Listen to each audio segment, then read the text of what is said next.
eres, Jesús, grande y fuerte, grande y fuerte. Oh, ese es mi Señor, mi Dios, a quien yo sirvo. Te aplaudimos, te alabamos, te aplaudimos. Tuya es nuestra alabanza, Jesús. Bueno, bueno eres, Padre. Iglesia, hermanos, por favor tomen asiento. Pónganse cómodos los siguientes 2 minutos.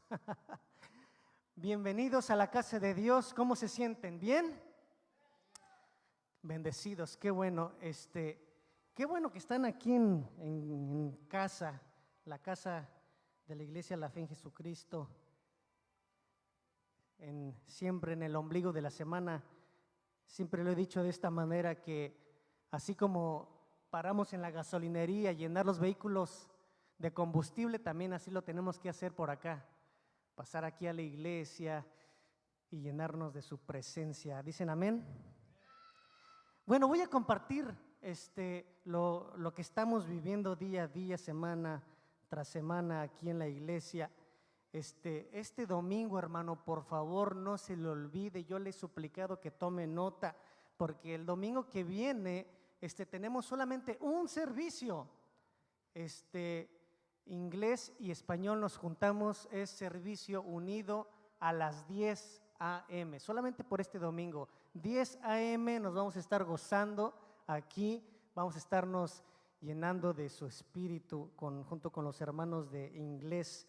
Vamos a hacer fiesta el 4 de julio, este domingo a las 10 a.m. Así de que aquí nos vemos, por favor, ayúdenos a correr la voz, a pasar la voz a aquellos amigos u otros hermanos que tal vez no estén enterados. Aquí nos vemos para gozarnos. También vamos a tener velada de oración. Estoy hablando del día 9 del presente mes, o sea, el sábado. Igual va a ser aquí a las 10 a.m.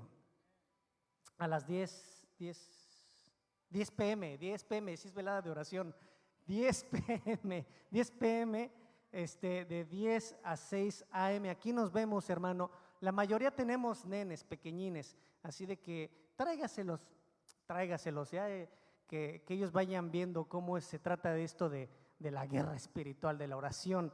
Véngase, que los nenes no lo detengan si no los tiene dónde encargar. También la hermana Viviana va a tener una reunión a la cual está llamando disciplina efectiva. Disciplina efectiva es para aquellos padres que tienen hijos de 10 hasta 10 años, pero si bien usted tiene hijos ya mayores, también no le cerramos la puerta. Véngase, va a ser julio 15 a las 7 p.m. con Viviana, aquí también en la Iglesia La Fe en Jesucristo. También las parejas de la iglesia nos vamos a estar reuniendo y vamos a tener una salida. Estoy hablando de los 2 ministerios, HCH y GEMA. Nos vamos a estar reuniendo julio 17, aparte la fecha, 17 de julio a las 6 p.m. y van a estar resolviendo el lugar donde nos vamos a estar reuniendo. ¿Cómo vamos? Bien. Él está resolviendo eso, yo les voy a estar compartiendo a qué lugar nos vamos a estar yendo. También, ¿qué creen que vamos a tener jueves y viernes? Grupos Conexión, vamos a tener jueves y viernes. Jueves tenemos 2 direcciones diferentes, 2 horarios, ¿o es el mismo horario? Mismo horario, a las 7, pero 2 direcciones diferentes. Si usted está interesado en venir, acudir, asistir, acérquese a la hermana Bere. Ella le puede informar qué dirección le es más cerca y conveniente para que usted pueda venir. Y el viernes, si por alguna razón no puede venir el jueves, el viernes hay otra también a las 7 y es otra dirección distinta. Acérquese a la hermana Berenice al final del servicio, con mucho gusto ella le va a ayudar. Y por si usted ya se le olvidó que tiene hijos, algunos de ellos están en Dallas, ellos están allá, sé bien que se le están pasando bien, hermano, así de que siéntase tranquilo, que ellos están gozando, se están llenando de la presencia de nuestro Dios, pero pues sigamos orando por ellos, que ellos puedan estar de regreso sanos y completos aquí hasta el domingo. Ese sería que nos miraríamos con ellos. ¿Mañana? Sí, pero ¿cuándo nos vemos con ellos? El domingo. Sí, llegan mañana, pero el domingo nos vamos a estar otra vez reuniendo con ellos. Yo les voy a invitar nuevamente que se pongan sobre sus pies. Vamos a pasar a depositar nuestras ofrendas. Les dije que 2 minutos y los iba a volver a incomodar. Por favor, pónganse sobre sus pies y vamos a recoger la ofrenda. ¿Cuántos están listos para ofrendar? Siempre esté usted listo para ofrendar aquí en la casa de nuestro Señor. Así de que cierre sus ojos y oremos. Señor, gracias te damos en este precioso día, en esta tarde, en esta noche, Señor, porque tú nos prestaste la vida una vez más y tuvimos la oportunidad de venir a tu casa y sentir tu presencia, Señor. Gracias te damos, Padre, porque es un honor estar aquí de pie, levantar nuestras manos, abrir nuestros labios, cerrar nuestros ojos y mencionar tu nombre, cantar alabanzas. Gracias, Señor, pero ahora es tiempo de recoger nuestra ofrenda, Señor, así de que yo te pido, Padre, que bendigas al dador alegre, aún al que esté triste de corazón y lo hace, Señor, bendícele más. Gracias, Señor, porque tú lo haces, confiamos en ti, Padre. También te pedimos por nuestros jóvenes que están en aquel estado, en aquella ciudad, Señor. Sabemos que ellos sí se están gozando de tu presencia, Señor, pero te pido, Padre, que tú aún sigas trabajando en sus corazones, en los corazones de esos jóvenes, Padre, porque seguramente tú tienes algo para ellos. Tú estás depositando esa semilla, Padre, que ha de germinar, Señor, y tú estás obrando, Señor, también en esos líderes que están al lado de ellos, rodeándoles, Señor. Te pedimos, Padre, que hagas tu obra, Señor. En tus manos nos dejamos, Señor, en el nombre de Jesús. Amén.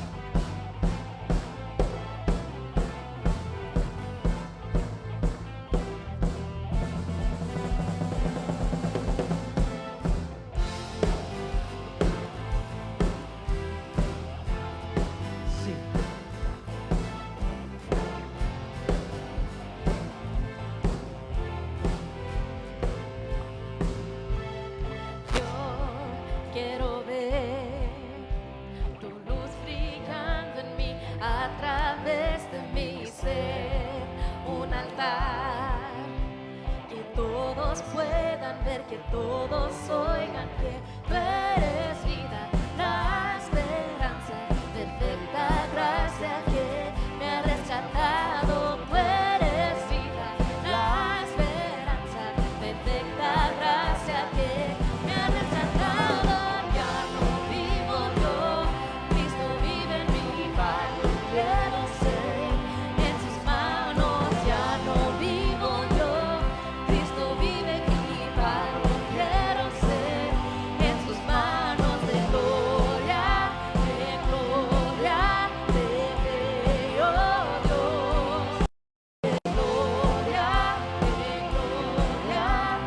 Transformado soy por tu espíritu. Oh, oh, oh, oh. Oh, oh, oh. Oh, oh, oh.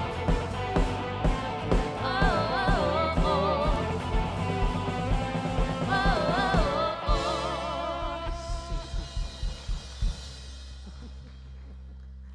Amén, hermano. Puede tomar asiento y es tiempo de la palabra. ¿Cuántos están listos para recibir la palabra de nuestro Señor? Amén. Es un gusto, un placer pasar el micrófono a una amiga, una hermana. Nunca lo he hecho. Que falte más el pastor. Hablando del pastor, de veras no pudo venir, él bastante ocupado el día, comprometido. Él manda saludos, pero está Bere quien va a estar compartiendo de su palabra, así de que aliste su corazón para que Dios nos hable. ¿Allí hay tierra fértil, sí o no? Amén. Dios le bendiga, hermano. Sígase gozando. Gloria a Jesús. Damos gracias a Dios por permitirnos estar aquí. ¿Cuántos dicen amén? Amén. Ay, hoy me siento rara con esta mesa. Nunca había yo predicado con la mesa y siento como que está medio raro este asunto, pero ya estamos, en realidad no estamos cerrando serie porque la cerramos la semana pasada, Pero el día de hoy lo que estamos haciendo, lo que vamos a hablar es un tema que en lo particular pues me encanta. Gracias, hermano. Es lo que estamos haciendo, lo que vamos a hablar en esta noche es hacer la conexión entre la serie pasada que estuvimos hablando, la serie llamada Israel, que es Israel, y hablamos sobre el pueblo de Israel, el pueblo de Dios, y la serie que viene el próximo mes, que no se la puede perder, llamada Hechos. Y este día, esta prédica, este mensaje es aquel que conecta estas dos series entre sí. Es como que es el eslabón. ¿Sabe lo que es un eslabón, verdad? Los que van en las cadenas. Is this better? It works. Okay, awesome. Thank you. Oh, this is better. Okay, thank you. So, los eslabones son los que unen las cadenas de lo que se hace y tenemos dos lados de las cadenas, una de este lado, otra cadena y vamos a hablar, el tema de hoy es ese eslabón que está uniendo las dos cadenas. Y hoy vamos a hablar de esa persona maravillosa que no solamente vino a dividir la historia, sino que él vino también a juntar dos pueblos. Vino a juntar a su pueblo Israel del Antiguo Testamento, pero también vino a juntar a su iglesia, vino a unirnos y nos estamos refiriendo de nuestro Señor Jesucristo. ¿Cuántos le pueden dar gloria a Dios? Amén. Él, cuando le dije, vino a dividir la historia porque literalmente por años se conoce la historia como antes y después de Cristo, ¿verdad? Dicen el año 20 antes de Cristo, el año 2000 antes de Cristo, el año 35 después de Cristo, y de ninguna otra persona en la historia de la humanidad se puede decir eso. Ninguna otra persona ha tenido la importancia como esta para que se diga antes y después de Cristo en la historia de la humanidad. Y vamos a ver precisamente hoy por qué es que solamente Jesús pudo lograr la redención del ser humano, pero también la unificación de ambos pueblos, el pueblo de Israel y la iglesia de Cristo, ¿verdad?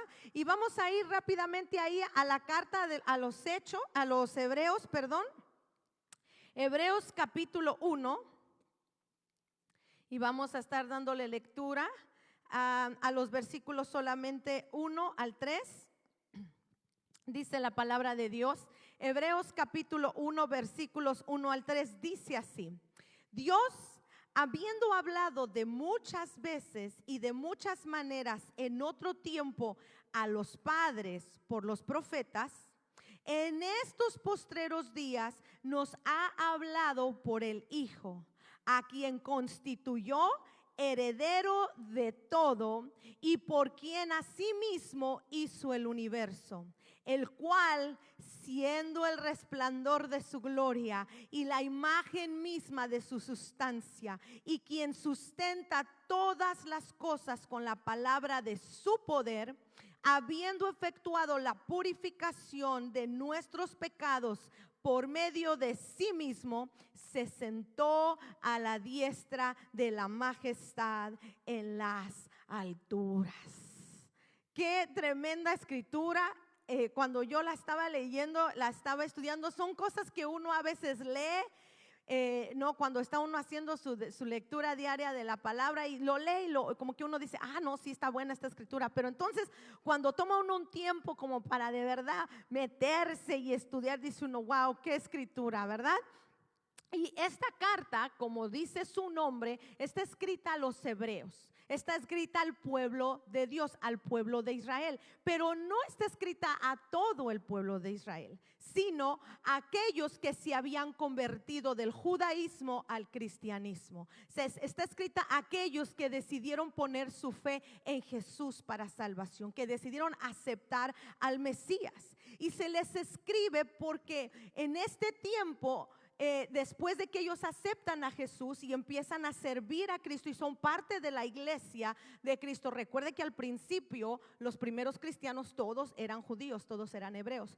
Estos empiezan a sufrir persecución pero no meramente de la del Imperio Romano o de aquellos, del Imperio Romano, del gobierno romano que quería acabar con ellos, sino de los mismos judíos. Empiezan a sufrir persecución, empiezan a sufrir rechazo, y entonces se les escribe no solamente para animarles, para darles ánimo, que es parte de, sino también, escúcheme bien, para darles un fundamento sólido, para poner y depositar en ellos la certeza a través de la misma palabra de Dios de que ellos estaban siguiendo la verdad.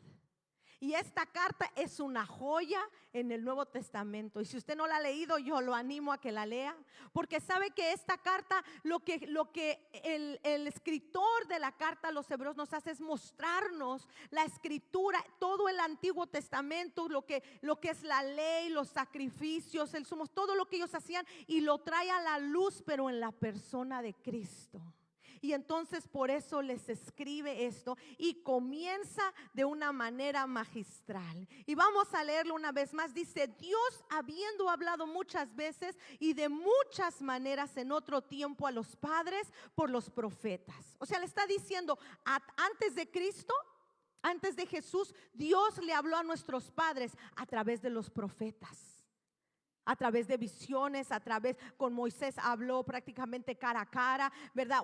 Muchos escucharon su voz y él empieza diciendo esto: el mismo Dios que nos habló de esa manera a través de los profetas, ahora en estos tiempos nos ha hablado por el Hijo. El Hijo, que es nada más que Dios mismo. Es Dios eterno, encarnado y exaltado. No le está hablando del hijo de José el carpintero o el hijo de María o, ¿verdad?, un personaje cualquiera. Le está hablando del Hijo de Dios. Dice: ya nos habló por los profetas, pero ahora nos habla a través de su Hijo Jesucristo. Y no solamente le llama el Hijo, sino le dice a quien constituyó heredero de todo. Y cuando habla de heredero, le está hablando que es el dueño legal de toda la creación. Lo está poniendo por encima de todo, le está dando un título de señorío que indica cuál es la posición de Jesús suprema en todo el universo. Está glorificando, le está exaltando. Y luego después dice: y por quien asimismo hizo todo el universo, el cual, esto me encanta, dice, siendo el resplandor de su gloria. Cuando Jesús anduvo en la tierra, Él resplandecía la gloria de Dios a través de sus palabras, a través de los milagros, de las maravillas, de lo que Él hacía, de Él. Él irradiaba la gloria de Dios. Él manifestaba la unción del poder del Espíritu Santo a través de su vida. Y luego dice otra cosa igual de tremenda, dice: y la imagen misma de su sustancia. Y cuando escuchamos esto es como que, a ver, ¿cómo que? Regréseme el cassette tantito. La imagen misma de su sustancia. Y para que podamos ver la diferencia, ¿se acuerda cuando Dios, la palabra de Dios dice que Dios nos hizo a su imagen conforme a su semejanza? ¿Verdad que sí? Y para ilustrar esto, a mí me gusta usar el ejemplo de que si Dios fuera, ¿ok? No estoy diciendo que es, pero si Dios fuera un documento, ¿verdad?, y le sacara una fotocopia a ese documento, la fotocopia que sale de la máquina, esa somos nosotros, porque es el reflejo, es la imagen, es la fotocopia de ese Dios. ¿Me estoy dando a entender? Pero en el caso de Jesús, Él no es la fotocopia de Dios. Él es esa misma imagen que se necesita para sacar la fotocopia. ¿Sí me estoy dando a entender? Él es la misma imagen de Dios. Él es Dios encarnado aquí en la tierra. Él es la imagen de Dios. Nosotros somos la fotocopia, Él es el original. Y al haber estudiado todo esto, podríamos ya decir, bueno, pues ya acabamos porque ya dijimos quién es Jesús. Pero no podemos terminar, porque sabe que después dice No solamente que Él sostiene todo, pero dice que Él efectuó la purificación de nuestros pecados por medio de ¿quién? De sí mismo. No necesitó de alguien más, de sí mismo. Él hizo o logró la purificación de nuestros pecados. Y habiendo hecho esto, dice que entonces se sentó a la diestra de la majestad. O sea, está reinando en el cielo con poder y con gloria. Y en la palabra de Dios desde Génesis, la esperanza del Mesías es como un arroyito. ¿Usted ha visto los arroyos? Todos saben lo que es un arroyo. Es un río chiquito. I don't know how you say it. It's like a creek. Es un arroyo pequeñito. Es apenas poquita agua que se empieza a ver, ¿no? Y así desde el Génesis, la esperanza del Mesías empieza como un arroyo pequeñito, apenas lleva agua, pero conforme va pasando el tiempo y conforme van escribiendo las profecías y conforme se van forjando los acontecimientos, este arroyito se empieza a través de esos afluentes. Los afluentes son esas corrientes de agua que se vienen a juntar a ese arroyito y lo empiezan a hacer cada vez más ancho y cada vez más grande, hasta que se vuelve un río grande, un río poderoso, un río que se desborda. Y así es la esperanza del Mesías a través de la escritura, desde el libro de Génesis hasta que Él llega y nace. Se empieza a volver, empieza con Génesis algo pequeñito, y para cuando llegamos ya a las últimas profecías, ya no hay duda de que está seguro que hay un Mesías que va a venir a salvar a su pueblo. Se vuelve un río imparable. Deja de ser solamente algo que una sola cosa que alguien dijo. Es una cosa tras otra y son detalles tras detalles, y entonces se empieza a convertir en un río tan tremendo. Y lo primero que vamos a ver hoy es que, fíjese, desde el principio Jesús se profetizó que Él sería nacido de una mujer. Es la primera profecía que encontramos en la palabra de Dios con respecto a Jesús, que Él sería nacido de una mujer. Y esto sucede inmediatamente después, porque Dios no pierde tiempo. Dios no dijo, ay, estos muchachos, ¿y ahora qué hacemos? Ya la regaron, ¿verdad? No. Él ya estaba listo, Él ya sabía lo que iba a contestar y Él ya tenía un plan. Y entonces por eso en Génesis 3:15, cuando ellos en la caída del hombre y Dios le está hablando a la serpiente, que es Satanás, le dice: y pondré enemistad entre ti y la mujer, y entre tu simiente y la simiente suya. Esta, fíjese bien lo que le dice, te herirá en la cabeza y tú le herirás en el calcañar. Y herirle en el calcañar es el talón prácticamente. Y cuando le dice, tú lo vas a herir en el calcañar, le está diciendo como que le vas a hacer poquito daño, que es cuando crucifican a Jesús. Eso es hasta donde tú vas a llegar, a sus pies nada más. Pero Él a ti te va a aplastar la cabeza. Y desde el Génesis empezamos y vemos que se anuncia una lucha a muerte entre la raza humana, porque de ahí va a venir Jesús, de una mujer, y Satanás. Y ahí se utiliza una palabra que es simiente, pero que en el original es cera, con Z, C-E-R-A. Y esta palabra es importante, que también significa semilla. Y Él le dice que Él va a poner enemistad entre la semilla, la simiente que se ponga en Eva, y la de Satanás o la de la serpiente. Y esto quiere decir que designa a un ser humano. No va a venir un ángel a morir por nosotros. Va a venir un ser humano, Dios encarnado, un ser humano particular e individual, que va a venir a pisarle la cabeza a Satanás y a terminar con su imperio de muerte y a terminar con toda su obra y la destrucción que está haciendo. Y aunque esta promesa o esta verdad era reconfortante, ¿no? Cuando escuchamos eso, cuando leemos eso, decimos, no, pues ya prometieron que iba a venir alguien, ¿verdad que sí? Y decimos, ay, gracias Señor. Pero aunque era reconfortante y traía esperanza, era muy poco específica en cuanto a quién debería de ser. porque solamente dice que sería un hombre, un nacido de mujer, pero no nos dice nada más.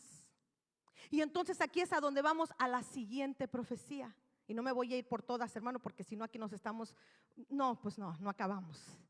Pero lo que quiero es que vamos a irlo desenredando, vamos a irlo hebrando. Dice que es hijo de Abraham. Y en Génesis 12, capítulo 12, versículo 3 dice: bendeciré. Este es Dios hablándole a Abraham. ¿Se acuerda que ya leímos esta escritura? Al principio de la serie Israel leímos aquí, dice: bendeciré a los que te bendijeren y a los que te maldijeren maldeciré. Y serán benditas en ti todas las familias de la tierra. Y Dios le da esta promesa a Abraham. Sigue ¿tienes de casualidad el versículo que sigue? El 4. Si no está bien, it's okay. Pero en esa promesa le habla también de su simiente. Y vuelve a usar esa misma palabra y dice: y fue Abraham. No, es que no, I gave you the wrong scripture. It's okay, it's okay. Se hace más precisa, porque le dice que de su simiente, y utiliza una vez más la palabra Sera. De ahí va a nacer el Salvador, de ahí va a Dios glorificarse, de ahí va a venir la descendencia del Salvador. Entonces en Génesis 3 le dice a la serpiente: de una mujer. Y después se vuelve más específico cuando directamente Dios le dice a Abraham: de tu simiente, de lo que nazca de ti. Entonces ya tenemos más referencia. Y después, si vamos usted y yo a Gálatas 3:13, y yo sé que es mucha información, debió de haber traído su Biblia, su libreta, porque esto está bien tremendo. Fíjese lo que dice el apóstol Pablo: Cristo nos redimió de la maldición de la ley, hecho por nosotros maldición, porque está escrito: maldito todo aquel que es colgado en un madero. No, I think I gave you 13. Ahí está. Para que en Cristo Jesús la bendición de Abraham alcance a los gentiles, a fin de que por la fe recibiésemos la promesa del Espíritu. Dice: para que en Cristo Jesús la bendición de Abraham. El apóstol Pablo está confirmando que Jesús es la simiente, es la semilla de Abraham. Y luego también dice que sería de la tribu de Judá. Entonces es nacido de mujer, viene de Abraham. Después de Abraham es Isaac, luego Jacob. Jacob tiene 12 patriarcas, 12 hijos, y de uno de sus hijos, llamado Judá, es de quien vendría a nacer el Mesías. Y este hombre, Jacob, llamado Israel, porque Dios le cambia el nombre, profetiza y dice que sería de Judá de quien vendría el Salvador. Génesis capítulo 49, versículo 10. Este es Israel o Jacob hablando. Dice: no será quitado el cetro de Judá. Y cuando hablamos de un cetro, usted sabe los que cargaban los reyes, que prácticamente les daban la autoridad, les daban el poder, el dominio. No será quitado el cetro de Judá, ni el legislador de entre sus pies, hasta que venga Silo, y a él se congregarán los pueblos. Esta es una profecía que da Jacob miles de años, que iba a venir alguien a traer libertad. Y después se vuelve todavía más específico. Y dice usted: ¿por qué me está contando todo esto? ¿Por qué me está dando tantas escrituras? ¿Y por qué me está contando todo esto? Porque vamos a llegar a un punto y quiero que me siga, porque todo esto es importante. ¿Sabe que todo esto es el fundamento de nuestra fe? Usted y yo no podemos decir: oh, creo en Jesús y ya. ¿Y por qué crees en Jesús? Porque Él es mi Salvador. Pero ¿y por qué es tu Salvador? Pues porque murió en la cruz. Pues sí, pero muchos murieron en la cruz. ¿Sabe usted eso? En el tiempo de Jesús crucificaban a diestra y a siniestra. ¿Por qué Jesús era diferente de todos los demás? Por todo lo que estamos estudiando y aprendiendo el día de hoy. Porque si usted y yo no entendemos quién fue Jesús, qué es Jesús, cuál fue su obra, a qué vino, que verdaderamente Él es Dios, en vano lo que usted y yo creemos. Porque cualquiera puede venir a cuestionarnos y a decirnos, no, pues así como Jesús, Mahoma, así como Jesús, Buda. ¿Y cuál es la diferencia entre ellos y Jesús? Lo que estamos hablando. El Dios al que usted y yo servimos es un Dios que tejió un plan tan estratégico, tan especial, con tanto detalle desde el principio de los tiempos. Y no nada más hasta este día. Mire, todavía le falta ese plan, ¿sabe usted? A mí me encanta estudiar esto. A mí me encanta aprender, me encanta leer y me encanta ver, oh, pues esto es de aquí, ay, esto es de aquí, porque ¿sabe qué? Cuando alguien viene y cuestiona mi fe, le digo, no, nada más es por lo que he experimentado, por lo que he vivido, que también es válido y pesa mucho, pero también es por lo que sé, que esta palabra es verdadera, que esta palabra es eterna, que el autor de esta palabra es el mismo de aquel de quien se está hablando. Y que todo lo que dice esta palabra se cumplió de principio hasta el fin. Después se vuelve específico porque dice que ahora también va a ser de la familia de Isaí. Y ya nos vamos a ir hasta el profeta Isaías. Dice ahí, saldrá una vara del tronco de Isaí y un vástago retoñará de sus raíces. Un vástago es un renuevo, es algo que sale, que no tendría por qué salir porque ya había salido algo de esa vara ya estaba ahí, pero de repente le brota algo nuevo. Y cuando está hablando ahí, está hablando de Isaí, que es el papá del rey David. Y el profeta Isaías dice que de ahí, de esa familia, de la familia de Isaí, que es un descendiente de Judá, descendiente de Jacob, descendiente de Isaac, descendiente de Abraham, a quien Dios le da la promesa, de ahí iba a salir el libertador. Y luego se vuelve más específico y lo llaman hijo de David. Y dice la palabra de Dios que viene el profeta Natán donde el rey David y le da una profecía y le dice que de su hijo saldría el libertador. Vamos ahí a 2 de Samuel capítulo 7 versículo 13. Dice, ahí le está hablando de Salomón. Le dice, él edificará casa a mi nombre y yo afirmaré para siempre el trono de su reino. Él edificará, está hablando, porque si usted lee antes, le está hablando de Salomón, pero después dice, yo afirmaré para siempre el trono de su reino. Y el que sigue ahora sí dice, yo le seré a él padre y él me será a mí mi hijo. Ahí ya no está hablando de Salomón. Y si él está haciendo una referencia, y si él hiciere mal, lo castigaré con vara de hombres y con azotes de hijos de hombres. El que sigue, pero mi misericordia no se apartará de él como la aparté de Saúl, el cual quité de delante de ti. Y luego dice, y será afirmada tu casa y tu reino para siempre delante de tu rostro, y tu trono será estable. ¿Cuánto tiempo? ¿Cuánto? Entonces no meramente se estaba refiriendo a Salomón, porque Salomón, él nació y murió. Tuvo un montón de esposas, hizo un montón de cosas y fue el hombre más sabio sobre la tierra, pero murió. Porque lo que tenemos que entender es que cuando Dios le da una palabra a sus siervos, le está hablando y les está dando una profecía. No solamente de aquello a lo que les está hablando, sino de aquel que iba a venir. Los salmos están plasmados.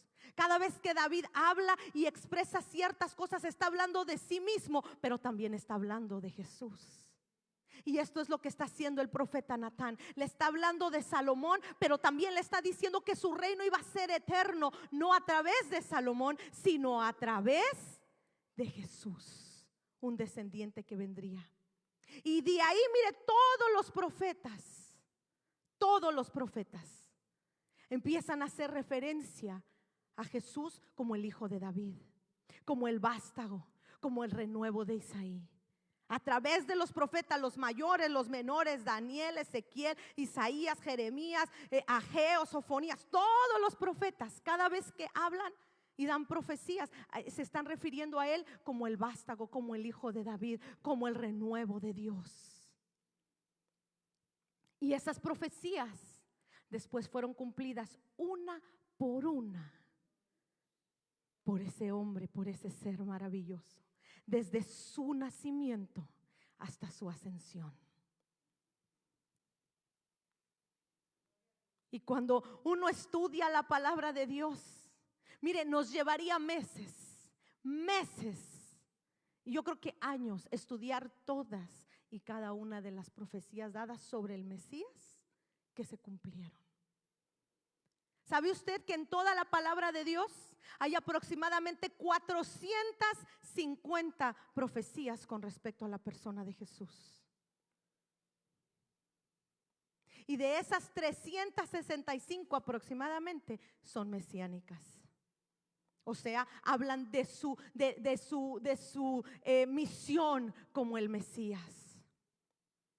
Y nada más para que usted vea cómo no fue como que coincidencia. ¿Sabe usted que las probabilidades de que una persona cumpliera nada más 8 profecías de las que se habla en la Biblia son 1 en billones de billones? O sea, es imposible que una persona cumpliera 8 profecías, se cumplieran al pie de la letra, miles de años después que se escribieron. Y Jesús no solamente cumplió 8 profecías, Él cumplió las 365 profecías que se escribieron de su persona. Y si la probabilidad de 8 es 1 en billones de billones, imagínese cuál es la probabilidad de 365. Las profecías hablan de que Él sería un libertador, de que Él sería bendición a los pueblos. Hablan sobre cuál sería su linaje. Hablan del tiempo de su manifestación, o sea, el tiempo de su nacimiento. Él tenía que nacer en cierta temporada. Él no podía nacer nada más en cualquier momento. Él iba a nacer en cierto tiempo y Él llegó en el tiempo correcto, en el tiempo exacto. ¿Y sabe cuántas profecías hay con respecto a su nacimiento? ¿Dónde nació? ¿De quién nació? ¿En qué lugar? ¿Qué acontecimientos estaban pasando? Profecías sobre su sufrimiento y sobre su muerte. Profecías de que sus vestidos iban a echar suerte, de que lo iban a traicionar, de que Él no iba a abrir su boca, de que Él iba a ser azotado, de que Él iba a ser escupido, de que Él iba a ser injuriado, de que le iban a poner una corona de espinas, en fin, de que sus huesos no serían rotos, de que su costado iba a ser lacerado. Y todas, absolutamente todas, se cumplieron en el momento indicado.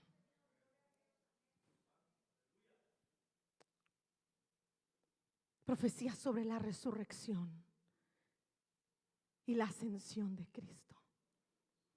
Y todas las cumplió al pie de la letra, así como estaba escrito, hermano. Y si esto a usted no le sorprende, no le hace maravillarse, yo no sé qué otra cosa lo puede maravillar. Porque otra vez la probabilidad de que cumpliera todas estas profecías es imposible, nadie lo podía hacer. Absolutamente nadie.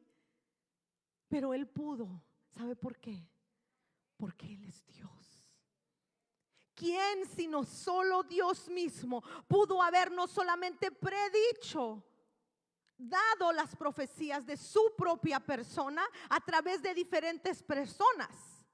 Porque las profecías no las dio un solo hombre en una sola temporada, no. Son 1500 aproximadamente años de historia. La palabra de Dios está escrita por como 40 autores. Y en aquel tiempo no había Facebook, no había internet, no había email.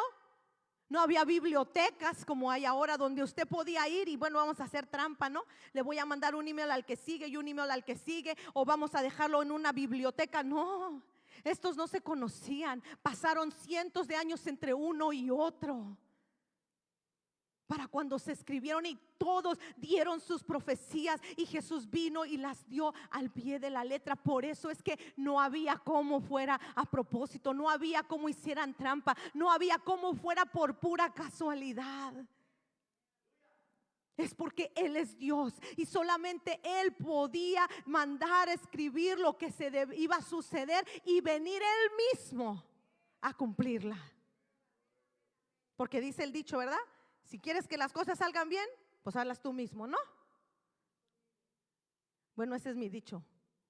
Así decía yo antes. Ahora ya no, porque ya no trabajo, más que trabajo yo sola ahí en mi casa. Pero yo se decía, a veces cuando los muchachos les decía yo, por favor quiero que hagan esto, o me puedes decir, y ya lo acabé, y ahí iba yo y veía yo y decía yo, no, pues no, mejor lo hubiera hecho yo desde hace rato solita, porque así sí va a quedar. Porque si usted es como yo, ¿verdad? A mí me gustan las cosas de cierto modo, y si no, pregúntele a mi marido, ¿no? Entonces, yo creo que Dios también tenía ese sentido del humor y dijo, no, pues es que si mandamos a otro, capaz de que le echa a perder, mejor voy yo mismo. Porque Él le habló y escribió de sí mismo y vino y cumplió las profecías de sí mismo. Eso no está en la Biblia, hermano, nomás yo se lo platiqué porque así lo entiendo yo.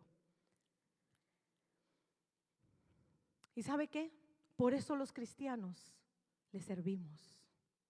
Por eso los cristianos le seguimos, por eso creemos en Él, por eso decimos que Él es Dios, y por eso creemos que no hay salvación en otro más que en Él, porque absolutamente nadie más pudo hacer y lograr lo que Él logró.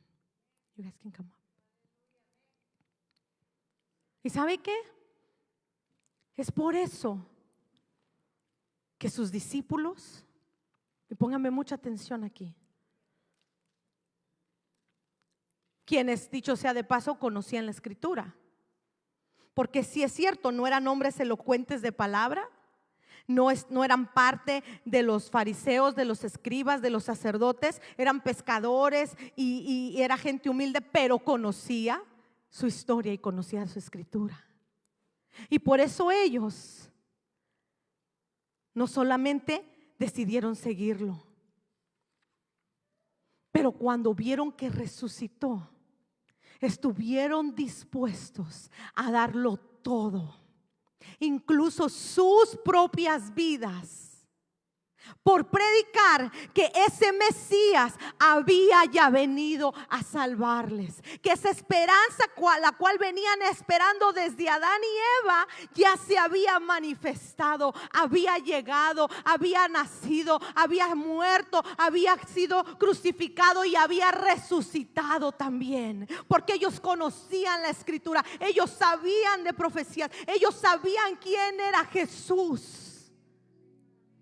Porque pudieron ver no solamente los milagros, pero vieron la resurrección y pudieron ser testigos de cómo cumplió profecía tras profecía. Y es por eso que nació la iglesia del libro de los Hechos, dirigida por 12 judíos humildes, pero que habían visto con sus propios ojos la resurrección del Dios que había prometido venir para salvarlos. Y después de ahí el evangelio se extendió y dio nacimiento a lo que vamos a estar viendo las próximas semanas, la iglesia de Cristo. Ahí nació la iglesia y fue porque ellos no solamente fueron convencidos de que Jesús que ellos habían conocido era el Mesías esperado, no solamente que lo vieron crucificado, sino lo vieron resucitar. Por eso nació la iglesia y por eso es que no importa cuánto los persiguieron, cuánto los acosaron, no importó que les costó su propia vida, la iglesia prevaleció. El evangelio siguió avanzando y ¿sabe qué? Lo sigue haciendo el día de hoy y lo seguirá haciendo hasta el día que Él venga a levantarla. Aplauda la gloria de Dios. Jesús como se lo dije al principio, es el eslabón que une toda la profecía bíblica y la historia con la iglesia, con su iglesia. Jesús es aquel que tomó al pueblo de Israel, lo acercó a sí mismo y después tomó a los gentiles, porque aunque a los suyos vino y muchos lo rechazaron, tomó a los gentiles que sí le recibieron, nosotros, y los acercó a sí mismo, y de dos pueblos hizo uno. Y yo quiero que me acompañe a leer esto. Está un poco largo, pero no se desespere porque es palabra de Dios. Este es el apóstol Pablo hablándole a los efesios. Y dice así, fíjese bien. Por tanto, acordaos de que en otro tiempo, y al hablarle a los efesios, le está hablando a los gentiles, le está hablando a usted, me está hablando a mí. Y quiero que reflexionen lo que vamos a leer. Acordaos de que en otro tiempo vosotros, los gentiles, en cuanto a la carne, eras llamados incircuncisión por la llamada circuncisión hecha con mano de la carne. En aquel tiempo estabais sin Cristo, alejados de la ciudadanía de Israel y ajenos a los pactos de la promesa, sin esperanza y sin Dios en el mundo. Pero ahora en Cristo Jesús, vosotros que en otro tiempo estaban lejos, habéis sido hechos cercanos por la sangre de Cristo. Porque Él es nuestra paz. Y cuando habla de Él es nuestra paz, está hablando que Él es nuestra paz para con Dios. Usted y yo éramos enemigos de Dios, pero Él vino a hacer las paces entre Dios y usted y yo. Que de ambos pueblos, el pueblo de Israel y los gentiles, hizo uno, derribando la pared intermedia de separación, aboliendo con su carne las enemistades, la ley de los mandamientos expresados en ordenanzas. Con su carne abolió todo lo que estaba en nuestra contra, para crear en sí mismo, una vez más, de los dos un solo y nuevo hombre, haciendo la paz. Y mediante la cruz reconciliar con Dios, no a uno, sino a ambos, en un solo cuerpo, matando en ella, en la cruz, las enemistades, lo que nos dividía, lo que nos hacía menos, lo que nos excluía. Y vino y anunció las buenas nuevas de paz a vosotros que estabais lejos y a los que estaban cerca, porque por medio de Él, los unos y los otros tenemos entrada por un mismo Espíritu al Padre. Qué tremenda escritura. Porque aquí nos habla el apóstol Pablo y nos dice: hey, ustedes que no eran pueblo, ustedes que estaban lejos, ustedes para los que no había esperanza, fue porque Él vino a morir en la cruz. No fue cualquier judío, fue Jesús, judío sí de Nazaret, pero era el Dios hecho carne, el único que podía en su propia carne, en su propia sangre, perdonarnos, abolir lo que teníamos en contra y derrubar todas las divisiones, todo lo que nos excluía del pueblo de Dios, hermano. Él, el Mesías prometido a Israel. ¿Sabe cuál es el problema? ¿O cuál fue el problema de Israel? Que aunque desde un principio la esperanza era de un Salvador personal, que los viniera a librar de su pecado. Porque cuando Dios le dice a la serpiente que pondría enemistad, y dice que tú le herirás en el calcañal, pero ella te herirá en la cabeza. Está hablando del pecado, de la muerte eterna hacia donde íbamos, y que Jesús iba a venir a romper con eso. Esa es una esperanza de un Salvador personal, de la necesidad personal de ser libres del pecado.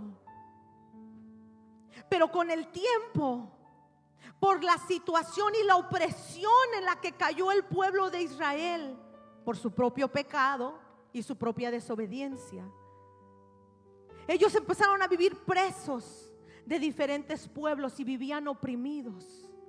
Entonces empezaron, y no se me desconcentre, ellos empezaron a perder la perspectiva. Ellos empezaron a dejar, a perder el motivo principal y verdadero por el cual el Mesías iba a venir, a librarlos y a rescatarlos de su pecado. Ellos empezaron a ver a Jesús como el Mesías que iba a venir a rescatarlos de sus opresores terrenales.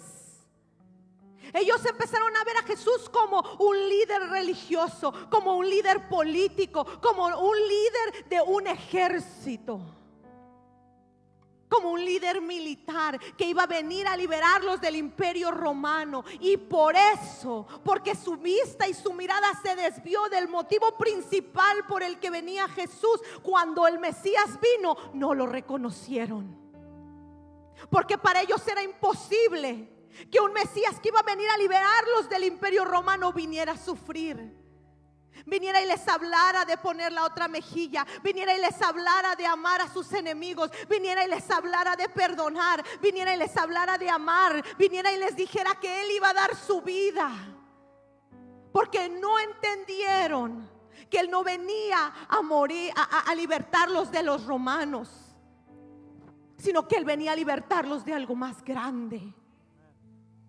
Y como no lo entendieron, porque con el tiempo la historia y el propósito se fue como que convirtiendo, se fue watered down, se empezó a diluir.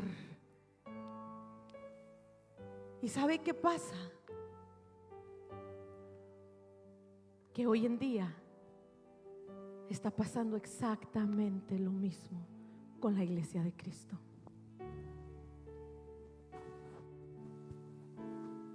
¿Por qué? Porque como Israel ya no vemos a Jesús como el Dios que vino a salvarnos, únicamente como el Dios que vino a salvarnos de nuestros pecados. Lo vemos como aquel que cumple sueños, lo vemos como aquel que nos quita los problemas, lo vemos como aquel que nos sana, lo vemos como aquel que si queremos viene y nos toca. Y aunque todo eso es real y es verdad, y Él también es eso para nosotros, se nos olvida que Él es el Señor, Él es el dueño de nuestras vidas, y que le debemos obediencia, le debemos rendición, le debemos nuestra vida, le debemos nuestro servicio. Empezamos a ver a Jesús como que es Él quien nos sirve a nosotros, y no como que nosotros somos los que le debemos servir, porque nos libertó del pecado.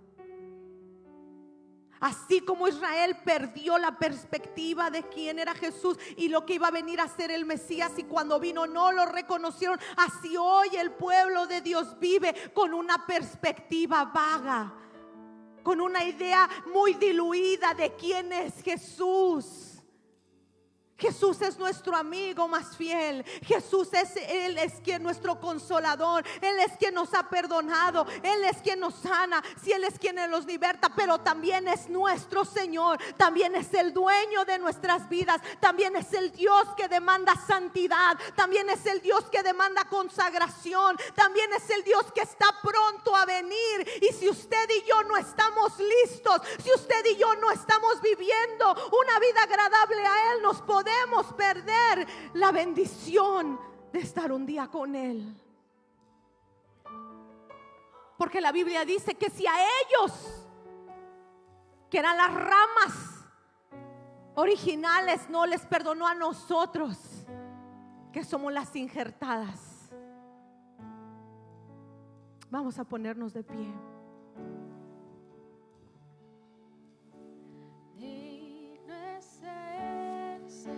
Yo le voy a invitar que ahí donde está, cierre sus ojos y reconsidere dónde está usted parado en cuanto a su servicio a Dios, en cuanto a nuestra obediencia a su palabra, en cuanto a el aprecio que tenemos por la persona de Cristo, por su sacrificio, en cuanto valoramos y amamos la misma palabra de ese Dios que se manifestó a nosotros, cómo le servimos todos los días, qué hacemos para Él en nuestro diario vivir. Porque el problema de Israel fue ese, que perdieron la perspectiva correcta. Y hoy, a Iglesia de Cristo, vivimos tan envueltos en nuestros propios deseos, nuestros planes, nuestros sueños, lo que queremos hacer, cómo queremos vivir, que se nos olvida que esta vida nos fue dada para Él. Fuimos rescatados del pecado, fuimos injertados en el olivo, fuimos hechos un solo pueblo para servirle, para honrarle, para darle nuestra vida entera a Él. Y yo le voy a invitar a todo mundo en este lugar que venga aquí al frente.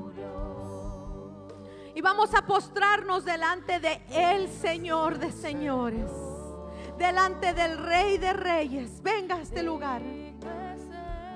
Venga y abrácelo, como esa primera vez que usted vino a los pies de Cristo a entregarle su vida.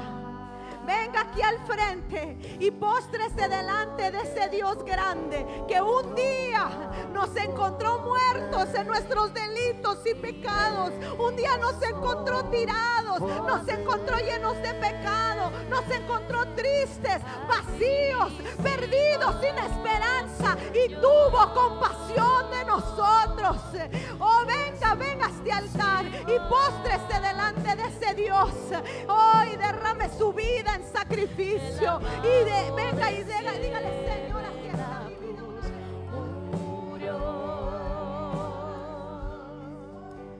Digno es el Señor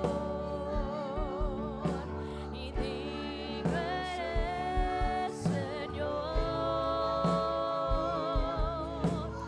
en su trono está. Hoy te coronamos Rey y reinas con poder.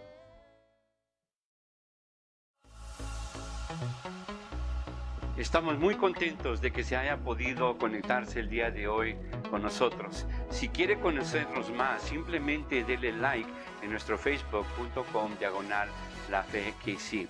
Además, si se perdió una prédica, visítenos en nuestro canal de youtube.com/lafekc y suscríbase y hágale clic a la campanita.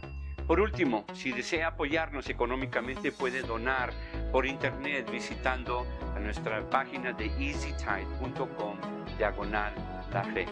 Esperamos verte la próxima semana, servicio los miércoles a las 7 y los domingos a la 1 de la tarde. Dios le bendiga.